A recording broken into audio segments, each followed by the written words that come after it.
All right, we're back. Wow, what a journey.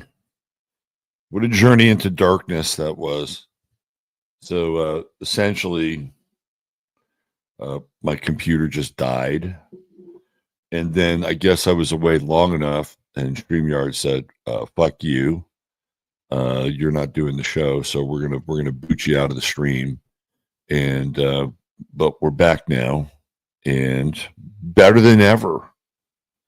So this is what I was looking at here before we got unceremoniously booted.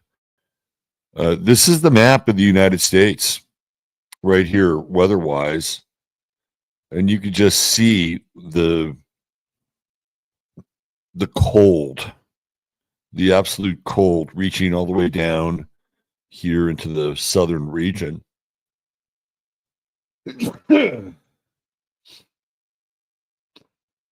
And I guess the question is, how cold will it get, and how long will it last?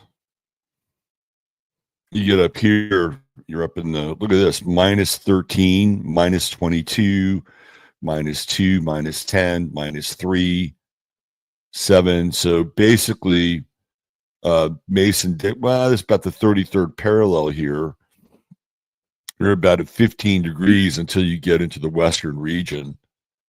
But dropping down from that 33rd degree parallel, you're in the 20s. Over here, looks like New Mexico, you're at a brisk 9. So this is exactly what I was talking about a couple of weeks ago with this Pluto Sun conjunction and this extreme cold snap. So we just had all this fire out here, right? All these just uncontrollable fires, this tragic fire. And so that's fire. And then if you go back to North Carolina, you know, over in this region, you're dealing with water, heavy duty water, and of course, the accumulation of all this freezing rain and snow is also water as well, and that is the theme for 2025. This is something I covered on the webinar over on Locals, and it's fire and water, or fire and ice. And this is going to be a consistent theme for 2024. So remember that whenever there's huge fires in Los Angeles, there's almost always a chance for mudslides, which would be, again, connected to water. So I think the fires are about 85% contained now. But you know, Los Angeles and Southern California, they're not out of the danger zone. I think the rainy season starts sometime in October, so there's months to go, and I'm wondering how efficient the local officials will be this time in clearing areas that are going to be very vulnerable to these devastating mudslides that come out here. But you can just see this is exactly what we talked about. Now, will this be the coldest days of the year? Yeah, I think so. Although we might get another cold snap somewhere in February. But, you know, this is about as cold as it's going to get, I think, with this Sun-Pluto conjunction. So anyway, that's what I wanted to talk about. And this is a way that you can actually see weather on top of the astro weather, like how the two are actually working together. And up here, you get into this gray zone. Shout out to our guy Mark up in Calgary, who is working the oil lines up there.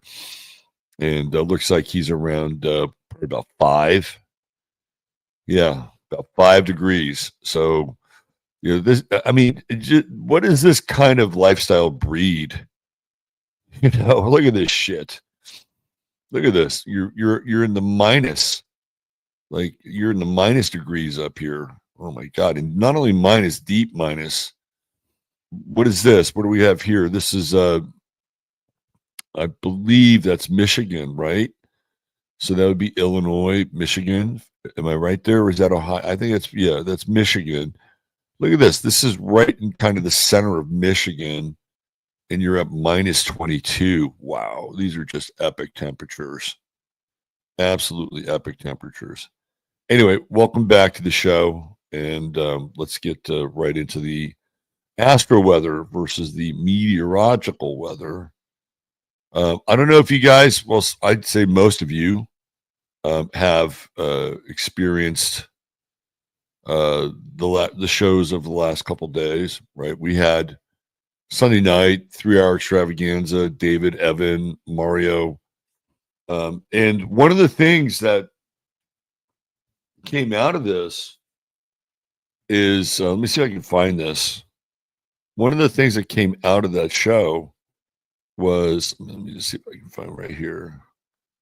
Now, the title of the show, I don't know if you guys remember this, but the title of the show is this. Hold on. From Sunday night. This was the title of the show. And let me just open this.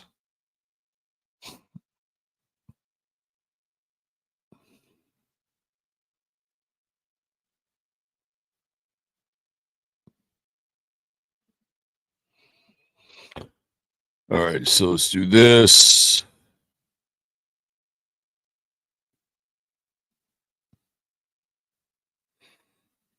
Now, this is the title of the show from Sunday night. It was the dawn of a new day, and this is what came through yesterday. This is from Vivek Ramaswamy's feed. So look at that, a new dawn, right? I should have put the dawn, the D-O-N, the dawn of a new day. But here you go. These are your your legal aliens.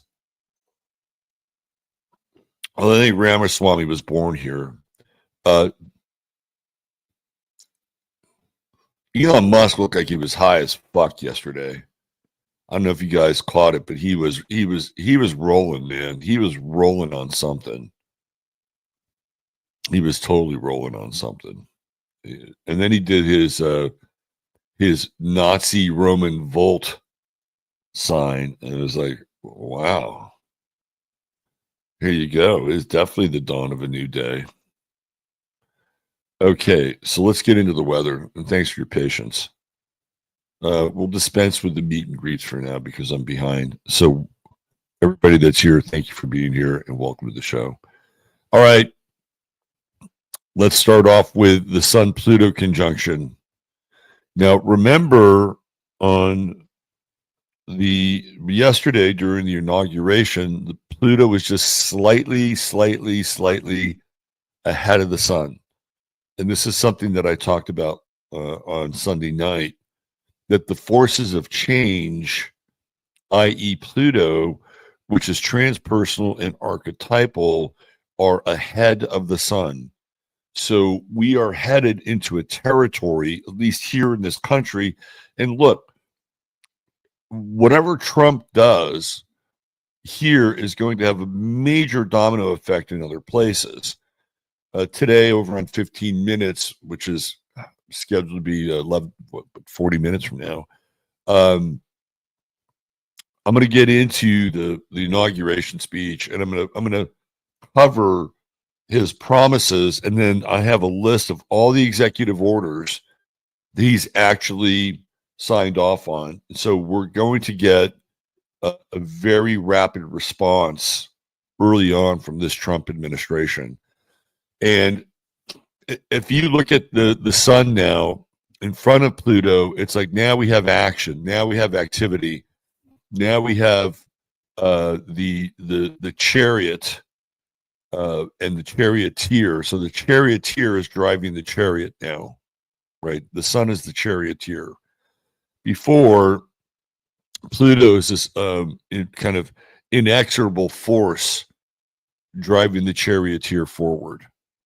So how does this relate to your life right now? Well, if you have wherever Aquarius shows up in your chart, all you got to do is look for that cusp, right? Expect profound changes in this area of your life, right? So if you're an Aries rising,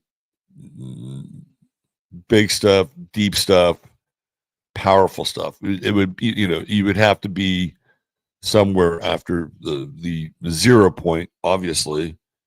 So it'd be like a, very clear 0 degrees Aquarius rising. If you're a Pisces rising, we'll just back this off a little bit, right? All this is going to be taking place in your second house, which is money and possessions and power and how you go about getting them. And this is the harbinger of change, right? So here in this country, Trump is clearly a harbinger of change. And he's got the difference between Trump now and Trump 2016 is that he's accrued an incredible amount of political power. The resistance, which was much more cohesive at the time that he was elected, was assembled and rallied to stop him at every single turn. Almost from day one, the resistance has been shattered. Okay, it has been shattered. There's no resistance now. The left has been absolutely just destroyed. And you can see that with Kamala Harris at the inauguration. I don't know what she was on, but it turned her into basically a woman of stone. She was almost immovable. Catatonic would be a word that would describe Kamala Harris. So the opposition, and you'll hear a lot of cries and bitches and moans, but that's all it's going to be. And even the so-called right or the Republicans, the rhinos who have also been in opposition with Trump, they're not going to have the same power, right? I've never seen a president single-handedly, with maybe the exception of Reagan, completely and utterly destroy his opposition. So Trump also has political capital. He has power capital, and it's going to be very hard to dislodge him, especially when there's a majority in the House and in the Senate. And he's only got 4 years, although I'm sure under an act of emergency or something like that, an act of war, they could extend that. I have my own theories about how long Trump is going to be in office, but that's for another show. But he's got a clear runway now, and you're going to see things that you have never seen before in terms of an American president. And I said this, and I don't necessarily mean this in a way that is derogatory, because it's the only sort of historical touch point that we have for somebody like Trump at this stage of his political career, is that he is about to embody the quality of being a Caesar. And David brought up Napoleon. He said, I can see that. I see more Napoleon. I think Caesar and Napoleon are 1A and 1B, right? They're very similar in a lot of ways. And in fact, Napoleon claims when he becomes the emperor of France, he claims the role of Caesar. So the two are not they're not disconnected, right? So you're going to see something in somebody and a type of governance you've never seen before. And some people will be very happy about this. But remember, Trump is a Gemini, and he's got a Sun-Uranus conjunction.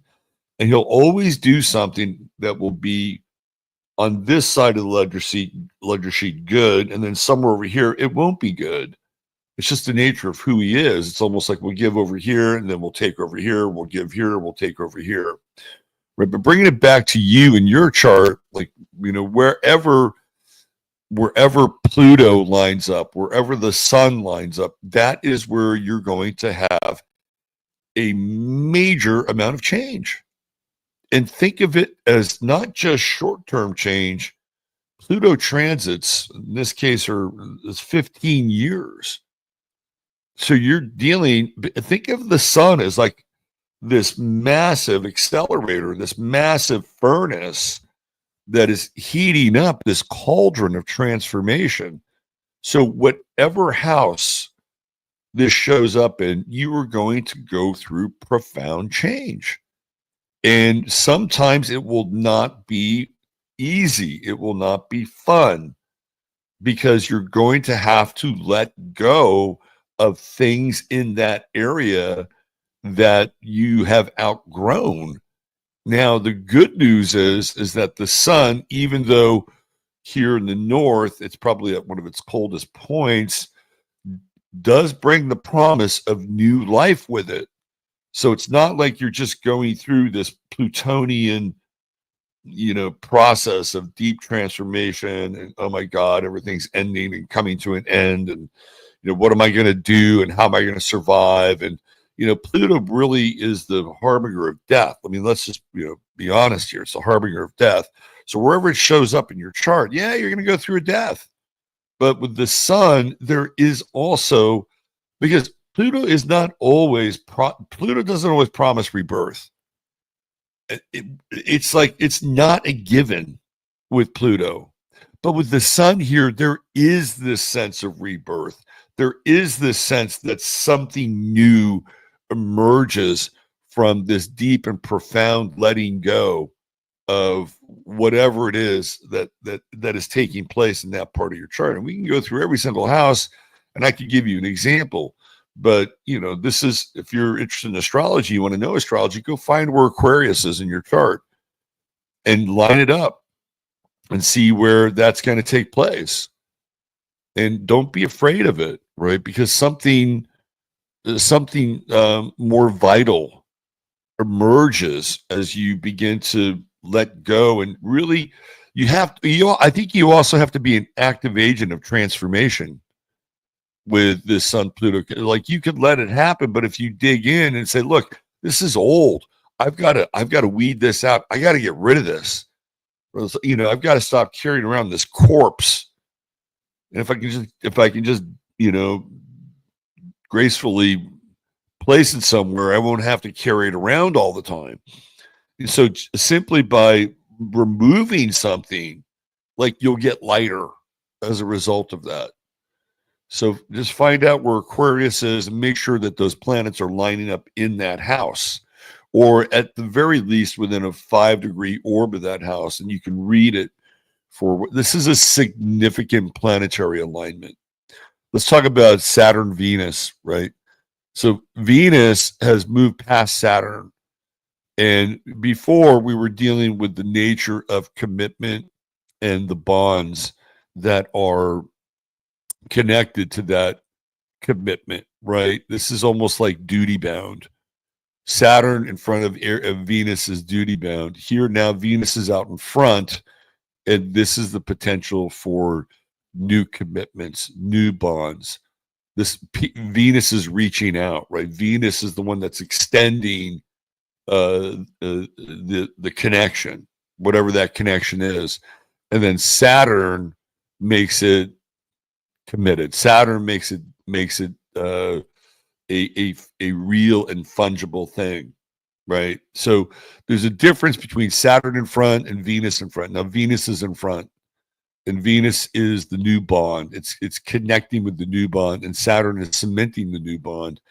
And we also have Mars here, which is retrograde, and Venus is now coming into this trine with Mars. So there's energy here, right? And with the retrograde Mars, you're also looking at your commitments in your current relationship, and where are you spending the energy? Is it worth spending, right? So we think of commitment as one-on-one people that we're involved with and we have a committed bond with, right? But this is contracts, and this is agreements, and this could be a relationship that you have. Again, line it up.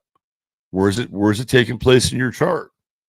Right? That's where the new bond or the new commitment or the new vow to create something that is going to be long lasting takes place. They can be in any part of your chart. It's not just relationship as a universal theme, although it is a universal theme. But with astrology, we have all these houses and the different pies of the chart. And so it helps to be very specific. And so Mars retrograde coming in here, like, is also getting you to think about, okay, well, what's really going on here? Are we moving forward or are we moving backwards? And if we're moving backwards, is this really what we need to do or want to do? So if you have a relationship with a job or a person or your own vocation, right? These are all things that are under examination, right? And then with this Sun Pluto conjunction, it is the catalyst for change. So this is a really powerful, powerful time. And you would think that, well, most of the Northern Hemisphere, not just the United States, is going to be very cold, and people aren't really engaged in a lot of daily activity. That may be true, but beneath the surface of things, there's a lot going on. There's this kind of deep churning that's taking place, right? All right, so we have the moon today at 28 Libra, and it is in a T square with Mars, and it's also kind of separating a bit from Mercury, and it's strangely enough in a square with Sun Pluto. So we have this T square effect. We have what we call a grand cross. We talked about this on Sunday night. Also, Chiron here at 19 degrees. Squaring Mercury. This is a very powerful square. This is being able to risk being able to say things that are potentially going to put you in some form of either jeopardy or some form of, again, vulnerability or heightened risk, because this is the nature of Chiron, right? So from a bigger perspective, we look at Capricorn in terms of like the status quo or the state or sort of the hierarchical assembly of either governments or corporations. And this is my sense here. Keep your eyes on people that are in this political orbit that will say things and self-incriminate. Just keep your eye on that. This is the aspect of self-incrimination. One of the people that this could obviously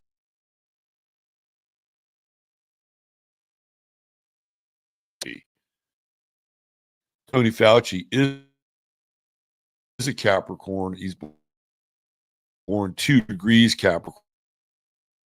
That's his sun sign. I don't know where his Mercury is, but I would assume it's somewhere out in front of the sun. So I would say keep your eyes out for, because Tony Fauci got a pardon. And the thing that's wild about Tony Fauci's pardon, it goes all the way back to 1974. I don't know if you guys caught this. It goes all the way back to 1974. So now Fauci thinks he's out of the woods. He's not, because Ron DeSantis in Florida is working on a number of legal briefs against Fauci. So keep your eyes on self-incrimination, right? Now, from a personal standpoint, if you are somebody who in the work, we'll bring it into the workspace. If you're somebody in the workspace where you feel like you're getting pushed around or you're receiving the brunt of too much workload because you're competent, which is the curse of competency in our world, in the work world, is that you get more work, right? It's like the boss, which is a word I hate, says, "Oh yeah, I can always count on so and so," right? And it's because so and so is a professional and does their job and takes pride in their work, and therefore they're good at it and they get it done. And there's usually a bunch of slackers around so and so. And so the boss says, well, if you give it to this person, it's not going to work. And they may fuck it up, and that's going to be bad for me. So let's give it to so and so because so and so can handle it. I can count on so and so. And we'll be good to go. Well, so and so already has a shit ton on their plate, right? And so the problem with the American system is that it's filled with people that are very incompetent. Like, let's say you have an like a work group of maybe 20 people. Okay. Out of that 20 people, the rest are kind of somewhere between utterly useless. This is kind of how this thing shakes out. And manage to some fat of the land that can create, right? There was a time when impotent, people looked at you, they kind of made fun at you. Nobody wanted to be else around them, right? Well, along with the rest of the pipe, and you would do this. People knew that by the time you would hear about it, a lot more difficult to class through make it almost impossible. They're part of the are competent, not getting rewarded. Say, listen, I am here, and if you, because I'm doing the work now for 2.5 people, I'm carrying the load for these suckers over here. Let's have an adult conversation about this. I make your life easier and better. I make you look better. So you need to be able to, figure out a way to make my life better.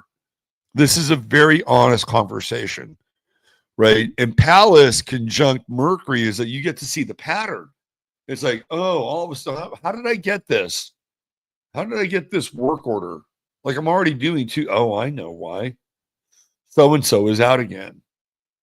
Right. So this is, there's a risk with Mercury scoring Chiron. And when we're in Capricorn here, it's very cut and dry. There's not a lot of equivocation. There's not a lot of, well, let's hold space for so-and-so. No, it's not how it works. You've got to risk being uncomfortable. Right. And you don't have to be, an asshole while you do it. Like the moon is in Libra, final degrees in Libra. It's about fairness. What's fair? What's fair? What's balanced? And this is on the table today. Mercury's going to start to move into this opposition with Mars. Look, it's better to get it out of the way now than Mercury moving deeper into this opposition with Mars, where if you don't get it out of the way, if you don't address these things now, they will blow up.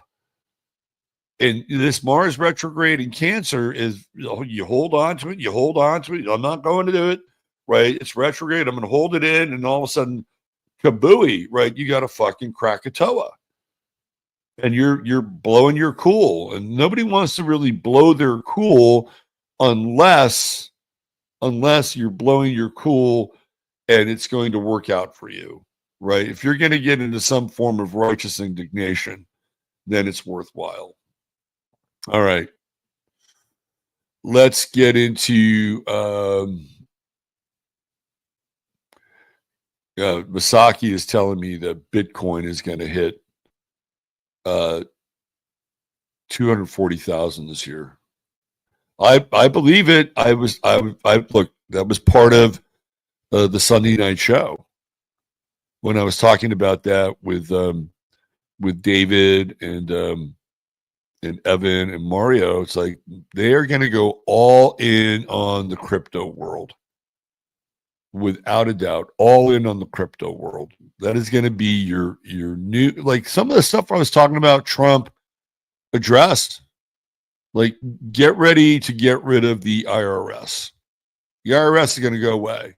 What did Trump talk about? The ERS, the External Revenue Service. That's what he talked about. So get ready to deal with that. And when you deal with that, what's going to happen? Right? You're going to have a whole new form of transactions, and you're going to have a whole new form of tracking those transactions.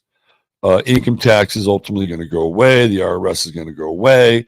People will cheer loudly, and there will also be a different kind of price to pay. All right, here's our True Hemp Science star of the day. Of course, True Hemp Science is your one-stop shop for all things CBD. Stop by Chris's place on Saturday, and it was great. We picked up a few items. I got some more Synapta. I got some new goodies. And Chris has just came out with a very, I don't know if this is public yet, so maybe I'm letting the cat out of the bag, but he's come out with a very powerful nicotine tincture. And you only need one tiny drop with this thing. Now, the Biden administration has done everything in their power to eliminate tobacco. Why do they want to eliminate tobacco? Nicotine prevents the proliferation.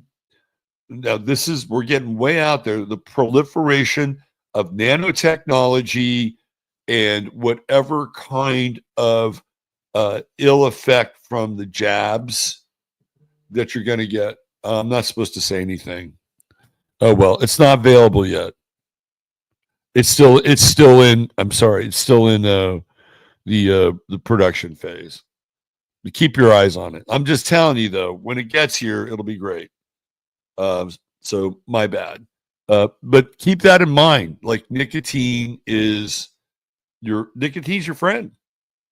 No, you don't have to smoke. You can chew it. You can have a patch.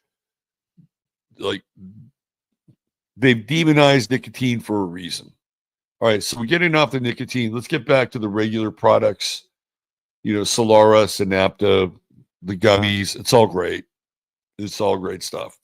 So all you got to do is go to truehempscience.com, type in 15MINS, and you will get a goodie bag when you spend $100 or more. You'll get some gummies. The gummies are amazing. Maybe you'll get a couple of vials of something else, right? It's an order within an order. And then, of course, $150 more gets you free shipping. And there's always a 30-day money-back guarantee. So this is your Men in Black moment here. All right. Forget I ever talked about nicotine. Forget that. All right. There you go. All right. So let's get into our star of the day, Karl Wallenda. Now, Karl Wallenda, you just don't see this anymore, right? You don't see these wire walking families anymore. Now we have parkour. I've seen some crazy shit that people do, on YouTube or Instagram. I mean, crazy parkour stuff, right? But this is where parkour began, is the Wallendas coming out of the circus world.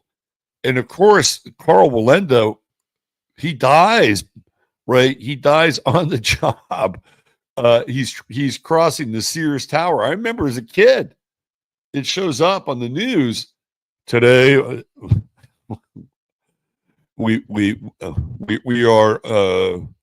Today we are tasked with bringing you the unfortunate news of the death of Karl Wallenda, head of the Flying Wallendas and the Wallenda family. He was attempting a record wire walk across the Sears Tower when a gust of wind blew him off of the wire and sent him spiraling to his death. It's true. But this guy was, the evil Knievel of the high wire. So look at his chart. I'm like, okay, well, where is it in his chart? Well, it's Mars, right? He's got this Mars in Scorpio up here in the ninth house. And, this is the planet of aspiration in his chart. And Mars in Scorpio lives on the fucking edge, right? And then, he's got the moon over here in Leo, full moon at 0 Leo, and his sun Aquarius at 0. Think of this as the wire. That's the wire, right? And that's him on the wire right there with Mars. So here we go, right? There's the sun over here, and with the original colony and the 13 stars, looks like a moon over here. And this is it, right? So here's Mars, here's the sun, and there's the moon. And that is the framework of Wallenda's life, right? If we go down here, the third house, he's got Jupiter in Aries. Aries is also on the edge. If we flip the chart, it's another version of it. Jupiter is in the T-square at the midpoint. So either way, he's got this, it's not quite a Jupiter-Mars opposition. And it's not quite, it's like if it was Mars was at 20 Libra, we'd have it, right? But nonetheless, he's got this T-square here and this T-square here. His family's the fourth house. He's got Pluto in the fifth house. Well, what's the fifth house? It's kicks, it's fun, it's what you do in your off hours, right? It's your hobbies, it's your pastime. His hobby is intense. He's got Pluto here, and it's retrograde. And what does it do? Right? Well, it squares in his chart Venus. So we got a Venus Pluto square. I wonder how being a daredevil was on his marriage. That might be a bit much, right? And even this Moon Uranus conjunction, Mercury Uranus conjunction, Mercury is ruled by what? It's Mercury. It's how we move. It's how we move in the world. Mercury, Hermes is the messenger of the gods, right? And he's got a Mercury Uranus conjunction. So how he moves is different than other people. Am I right? Look at that. Not everybody does this shit. And what does it do? It sextiles Mars. The guy has nerve. He has freaking nerve. And then down here, he's got Uranus trining Jupiter, Mercury trining Jupiter. He has immense confidence in his ability to move. Right. And he died, I think, on, was it January 22nd? Let me just see here. Karl Wallenda. I think he died he was German. He was born in Germany, if I'm not mistaken. Yeah. Magdeburg, Germany. He died on March 22nd. So that's right at the beginning of Aries, right? Roughly 0 Aries in the chart. Okay, so that would be right there, 0 Aries. What would it be doing? Oh, well, so it would be squaring his Uranus. Boom, right? Squaring his Uranus. Disruptive. Now, he's had the sun at 0 Aries before, but he wasn't walking across the Sears Tower. I can guarantee you that, right? So this is an interesting character. Sun Chiron conjunction. This is I've always talked about Chiron is about taking risks, right? And he's going to take a risk. And here, let me leave you with this. Usually when you get a Chiron in Aquarius, right, usually there's a sense that you don't fit in. And being from Germany, right, and coming to the United States, he probably struggled at a certain point to fit in. And I would say that this is an extreme version of fitting in, right? Like I'm gonna stand out so much that I'm gonna fit in, and I'm gonna bring my family along with. This is a fascinating chart. I mean, you can just see it, right? 0, 0. This is the high tension wire, and there's Mars navigating across it. All right, there's your True Hemp Science start of the day, Karl Wallenda, and thanks for your patience. And remember, I didn't say anything about nicotine. Nothing. All right, I'm out of here. Links to join us over on 15. They're in the chat. So That's where that's at. All right. Thank you, everybody. Take care. God bless. Treat each other well. Bye for now.